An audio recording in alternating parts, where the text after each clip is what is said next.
ಕೊಂಡಿದ್ದಾರೆ. ನಮ್ಮ ನಲ್ಮೆಯ ಸೆಲೆಬ್ರಿಟೀಸ್ ಹಾಗೂ ಕನ್ನಡ ಅಭಿಮಾನಿಗಳಿಗೆ ವಿಶೇಷ ಪ್ರಕಟಣೆ.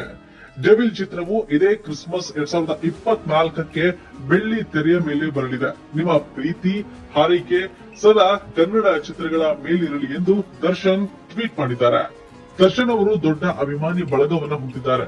ಅವರು ವರ್ಷಕ್ಕೆ 2 ಸಿನಿಮಾಗಳಲ್ಲಿ ನಟಿಸೋ ಟಾರ್ಗೆಟ್ ಇಟ್ಟುಕೊಂಡಿದ್ರು. ಈಗ ಕೈಗೆ ಪೆಟ್ಟಾಗಿರೋದ್ರಿಂದ ಈ ವರ್ಷ ಅದು ಸಾಧ್ಯ ಆಗ್ತಿಲ್ಲ. ಇತ್ತೀಚೆಗೆ ಪತ್ನಿ ವಿಜಯಲಕ್ಷ್ಮಿ ಜೊತೆ ಅವರು ವಿದೇಶಕ್ಕೆ ತೆರಳಿದ್ರು. ಅಲ್ಲಿ ವಿವಾಹ ವಾರ್ಷಿಕೋತ್ಸವ ಆಚರಣೆ ಕೂಡ ಮಾಡಿಕೊಂಡಿದ್ರು. ದರ್ಶನ್ ಅವರು ಸಂಪೂರ್ಣ ಗುಣಮುಖರಾದ ಬಳಿಕ ಸಿನಿಮಾದ ಶೂಟಿಂಗ್ ಆರಂಭ ಆಗುತ್ತೆ. ಇನ್ನು ಡೆವಿಲ್ ಚಿತ್ರವನ್ನ ಪ್ರಕಾಶ್ ವೀರ್ ಅವರು ನಿರ್ದೇಶನ ಮಾಡ್ತಾ ಇದ್ದಾರೆ. ಅವರಿಗೆ ನಿರ್ದೇಶನದಲ್ಲಿ ಸಾಕಷ್ಟು ಅನುಭವ ಕೂಡ ಇದೆ. ಈ ಮೊದಲು ದರ್ಶನ್ ನಟನೆಯ ತಾರಕ್ ಚಿತ್ರವನ್ನ ಅವರೇ ಡೈರೆಕ್ಟ್ ಮಾಡಿದ್ರು. ಈ ಸಿನಿಮಾ 2017ರಲ್ಲಿ ಬಿಡುಗಡೆ ಆಗಿತ್ತು. ಈ ಜೋಡಿ ಮತ್ತೆ 2ನೇ ಬಾರಿಗೆ ಒಂದಾಗಿದ್ದು ಚಿತ್ರದ ಕುತೂಹಲ ಹೆಚ್ಚಾಗ್ತಿದೆ.